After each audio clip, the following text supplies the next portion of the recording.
आज हम लोग वायु और जल के सम्मिलित क्रिया द्वारा निर्मित स्थलाकृति के बारे में पढ़ेंगे।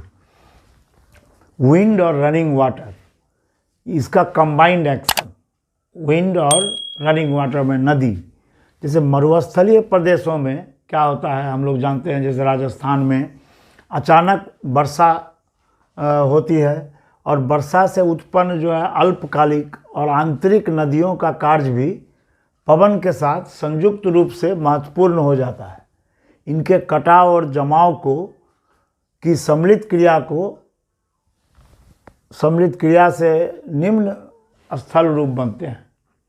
ये याद रखिएगा आप। जो नदी, अल्पकालिक नदी जो बनती है, जो बारिश होती है राजस्थान वगैरह में, वो तीव्र बहाव के साथ नदी जो है अपने घाटी में बहती है और जो है सो और संयुक्त रूप से पवन और उसके संयुक्त रूप से ये स्थल आकृतियाँ बनते हैं। पहला क्या है आपको, पेडिमेंट। ये देखिए यहाँ पर एक जैसे पहाड़ है, पेडिमेंट। पेडिमेंट का मतलब होता है पेडी और मेंट से बना है। ये पेडी का मतलब होता है पदिये, माने पहाड़ के पैर के पास, पहाड़ के नीचे, और मेंट का मतलब होता है पहाड़। पेडिमेंट का मतलब क्या होता है आपको, जैसे शुष्क प्रदेश में, पर्वत के गिरिपदीय प्रदेश में वायु और जलधारा के सम्मिलित कार्य के फलस्वरूप हल्की ढलान वाली जो समतल भूमि बनती है वो पेडिमेंट है। सम्मिलित क्रिया से इसमें जो है समतल भूमि जो बनता है उसको पेडिमेंट बोलते हैं। जैसे वायु और सामयिक जलधारा के सम्मिलित, ये याद रखिएगा, यहाँ अपर्दन हो रहा है यहाँ पत्थर का, तो ये अपर्दन कार्य के फलस्वरूप पेडिमेंट बनता है। पेडिमेंट क्या है आपको, अपर्दन के फलस्वरूप बनता है। वायु और सामयिक जलधारा, जो नदी जो आई वो, तो उसके अपर्दन कार्य से वायु और सम्मिलित सामयिक जो जलधारा है, जैसे बारिश हुई तो सामयिक थोड़े समय के लिए जो जलधारा होता है, क्योंकि हम लोग जानते हैं थोड़े समय के लिए क्यों होती है, क्या कि वहाँ वाष्पीकरण ज़्यादा होता है, गर्मी पड़ता है, वाष्पीकरण ज़्यादा होता है, नदी जो है सूख जाती है। तो वायु और सामयिक जलधारा के सम्मिलित अपर्दन के कारण ये पेडिमेंट बनता है, ये याद रखिएगा। और पेडिमेंट का पृष्ठ क्षेत्र प्रायः समतल या अवतल थोड़ा होता है। तो बाल्सन में पर्वतीय अग्रभाग तथा प्लाया के मध्य स्थित सामान्य ढाल वाले मैदान को पेडिमेंट बोलते हैं। ये देखिए, ये है आपको प्लाया और ये है आपको बजादा और ये है पेडिमेंट। जैसे यहाँ भी आप चित्र में देख सकते हैं, यहाँ प्लाया है और इसके इस तरफ है वजादा और इस तरफ देखिए पहाड़ है। पहाड़ के माने पददेशी, माने पहाड़ के जो है ये पेडिमेंट, इसको बोलते हैं हम लोग पेडिमेंट। उसका अपर्दन होता है आपको जल से और वायु से पर्वत पद का, तो उससे जो बनता है वो आपको पेडिमेंट बनता है।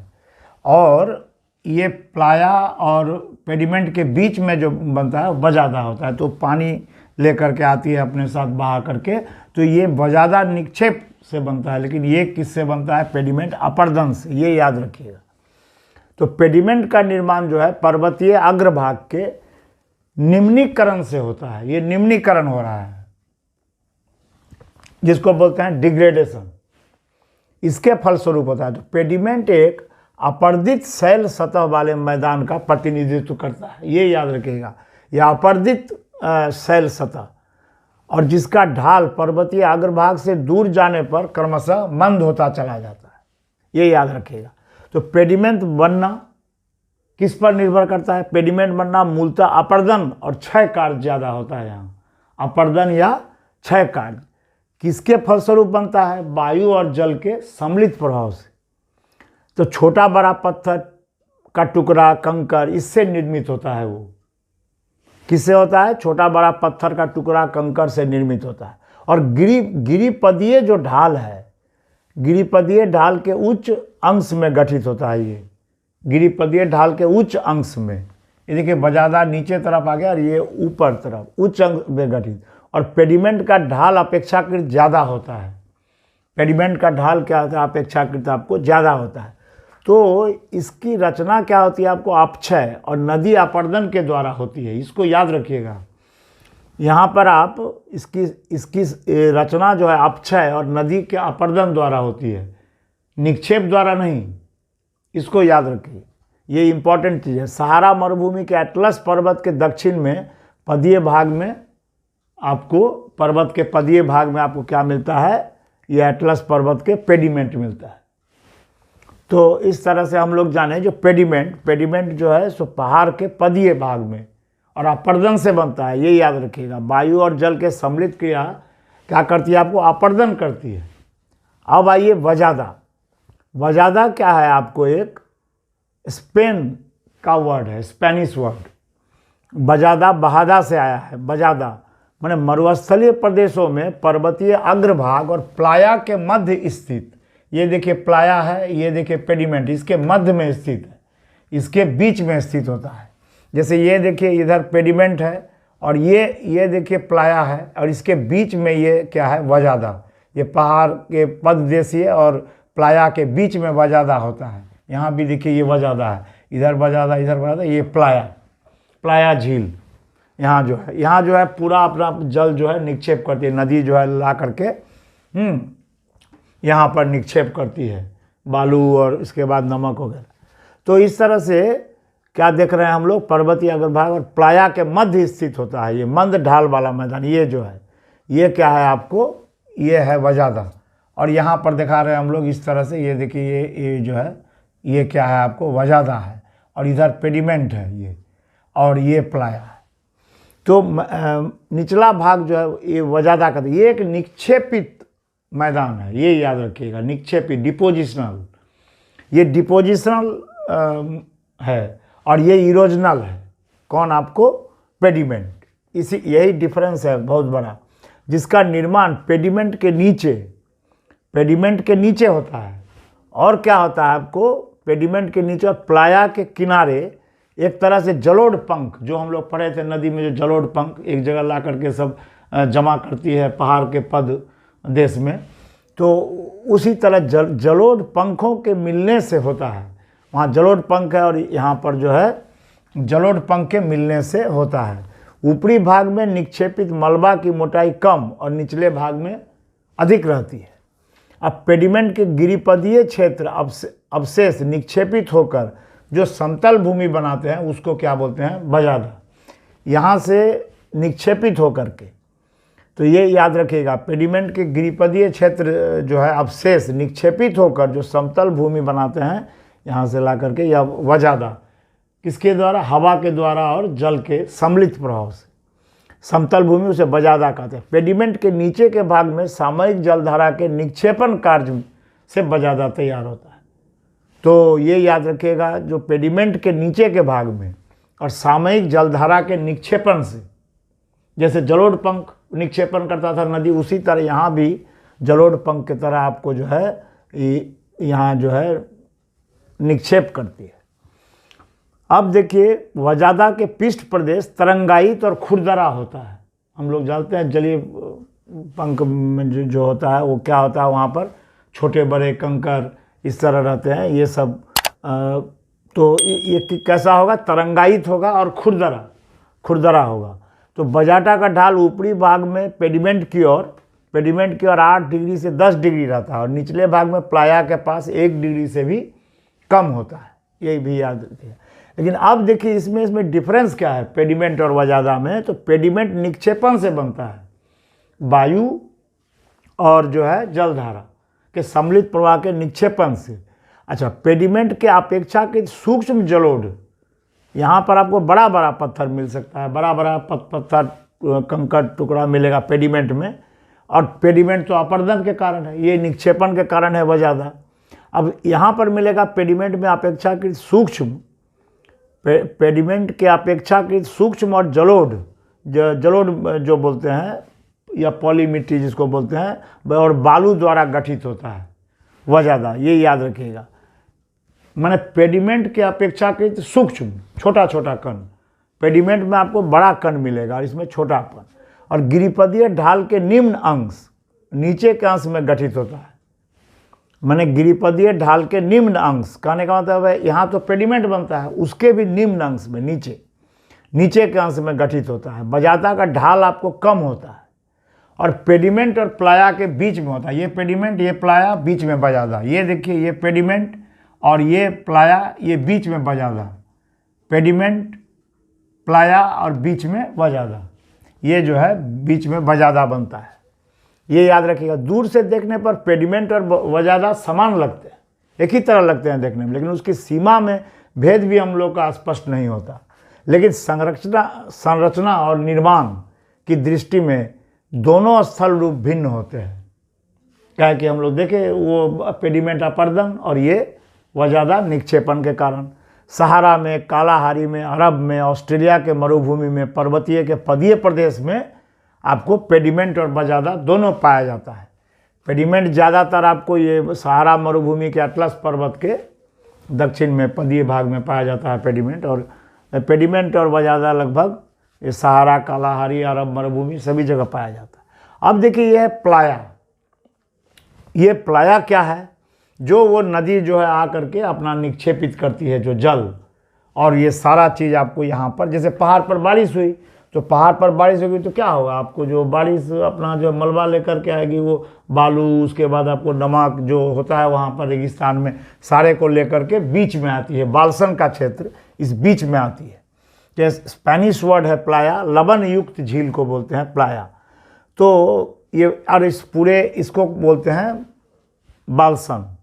तो शुष्क और अर्धशुष्क प्रदेशों से घिरी बेसिन को बाल्सन कहते हैं। ये जो बेसिन है, इधर उधर पहाड़ है चारों तरफ और बीच में आपको जो है झील बना, मैंने नदी जो आई और आकर के अपना जल जो है वहाँ ये किया, तो इसको बाल्सन बोलते हैं, पूरे एरिया को बाल्सन।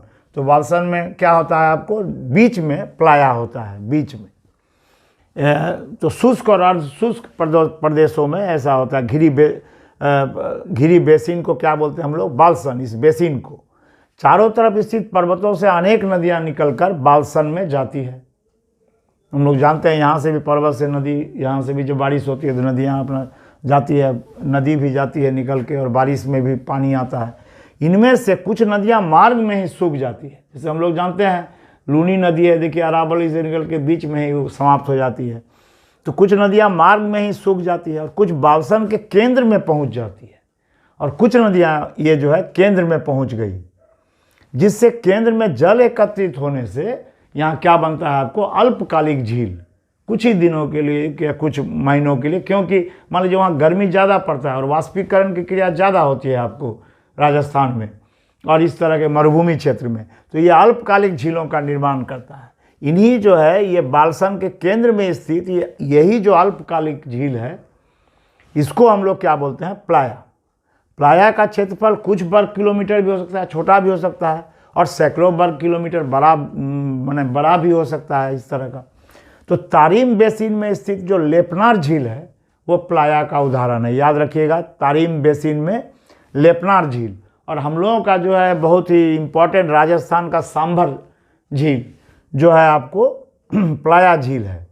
और प्लाया झील को राजस्थान में क्या बोलते हैं हम लोग, धांध बोलते हैं। ये भी खूब इम्पोर्टेंट है, परीक्षा में पूछा जाता है। तो प्लाया झील को राजस्थान में धांध बोलते हैं हम लोग। तो अरब के मरुस्थल में प्लाया झीलों को क्या बोलते हैं हम लोग, खबरी और ममलाहा, ये याद रखिएगा। और सहारा मरुस्थल में इसको सट्स बोला जाता है, सट्स।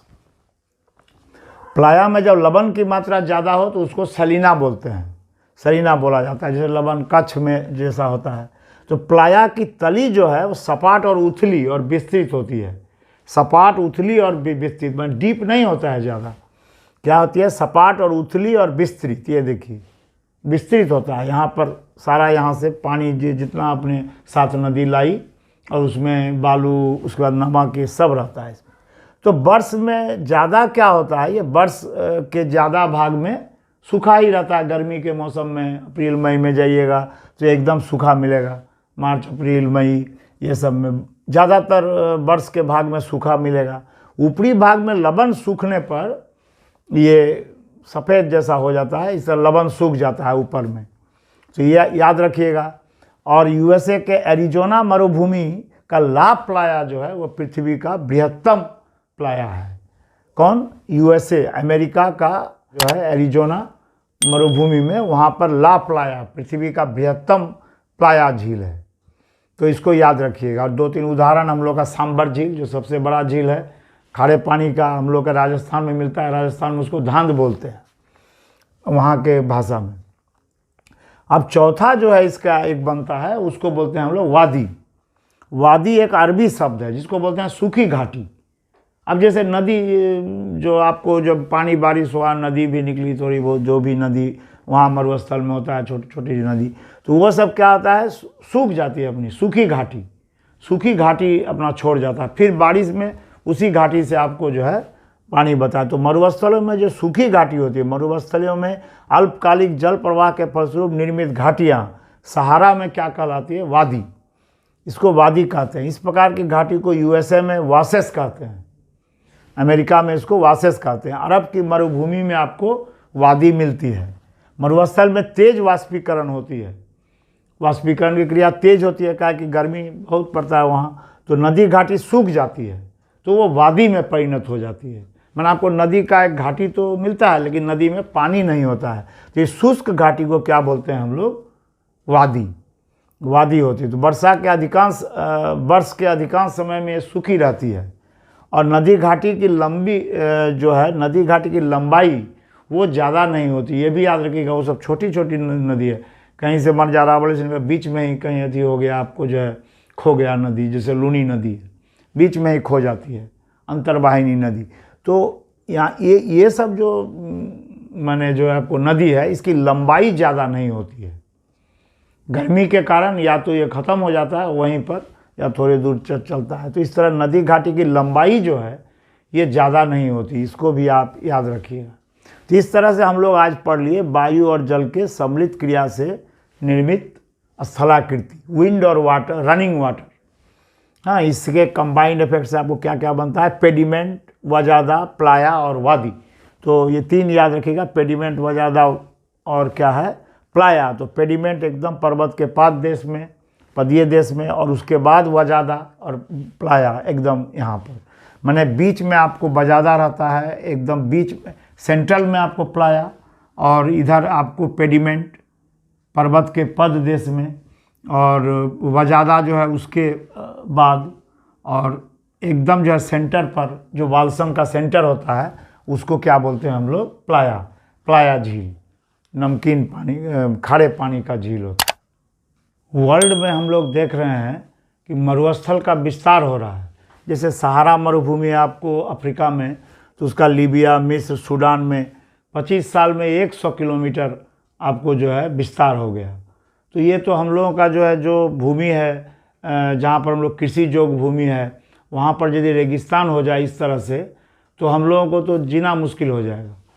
और थार मरुभूमि जो राजस्थान का 60% को आपको ग्रास कर लिया है, और गुजरात, पंजाब, हरियाणा तक भी आ गया है, उसकी धूल उड़ करके चली आती है और अच्छी ज़मीन को भी ख़राब कर देती है, इवन दिल्ली तक भी चला आता है। तो इस तरह पाक के पूर्व में भी आपको विस्तार हो गया है, मैंने आपको किसका, थार मरुभूमि का। तो इसको हम लोगों को रोकना है। क्या क्या कारण है इसका, जो मरुभूमि का विस्तार हो रहा है, क्या कारण है आपको, जो मरुस्थल में तेज वाष्पीकरण होता है, ये एक कारण है।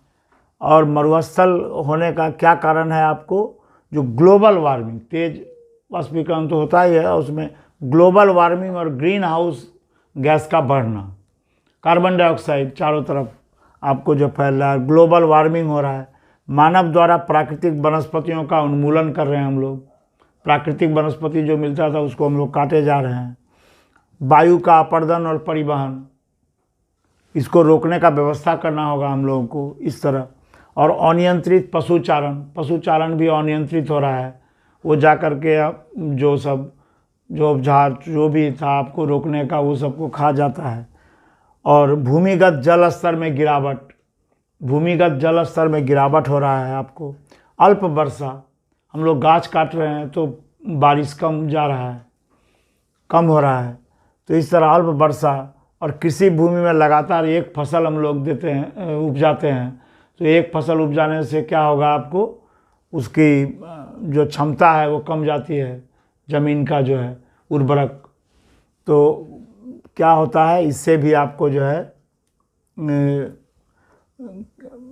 माने ज़मीन जो है आपको बंजर हो जाती है। तो बचाव का क्या कार्य है, आपको कैसे हम लोग बचाएंगे मरुस्थल होने से? तो मरुस्थलीय वनस्पतियों की कटाई पर रोक लगाना पड़ेगा। सरकार द्वारा आदमी को भी जागरूक होना पड़ेगा और अधिक वृक्ष लगाना पड़ेगा। हम लोग आजकल लगाते हैं, वृक्षारोपण करते हैं, तो जो हम लोग जो है सो वृक्ष लगाना पड़ेगा, एक कतार से लगाना पड़ेगा, ताकि वायु का प्रवाह को वो रोक सके और बालू को जो है दूसरे जगह नहीं ले जा सके। नहीं तो एक समय क्या होगा, जब आपको गुजरात, हरियाणा, पंजाब सारा आपको रेगिस्तान में परिणत हो जाएगा, यदि इसी तरह चलता रहे तो इसको जो है क्या करेंगे, पशुचारण को भी हम लोग को नियंत्रित करना पड़ेगा, चारागाहों का विकास करना पड़ेगा, वायु के मार्ग में वृक्ष की पेटी का विकास करना पड़ेगा, और ताकि मरुस्थल का प्रसार रुके। बालुका स्तूपों के हस्तांतरण को रोकने का उपाय करना पड़ेगा। फिर भूमिगत जल और वर्षा जल का उचित उपयोग करना पड़ेगा, वर्षा जल का, और नमी संरक्षण करना पड़ेगा। शुष्क कृषि विकास करना पड़ेगा। शुष्क कृषि कैसे हो, इस तरह कृत्रिम जलाधार बनाना पड़ेगा। जैसे हम लोग जानते हैं कि राजस्थान में इंदिरा गांधी नहर बना है, उससे हरियाली आया है, तो ज़रूर डेजर्ट का बनना कमेगा आपको।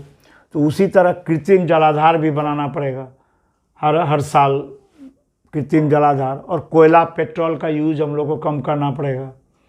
और जो है सो आपको परमाणु विद्युत, इस पर हम लोग का डिपेंडेंसी जो है ज़्यादा होना चाहिए।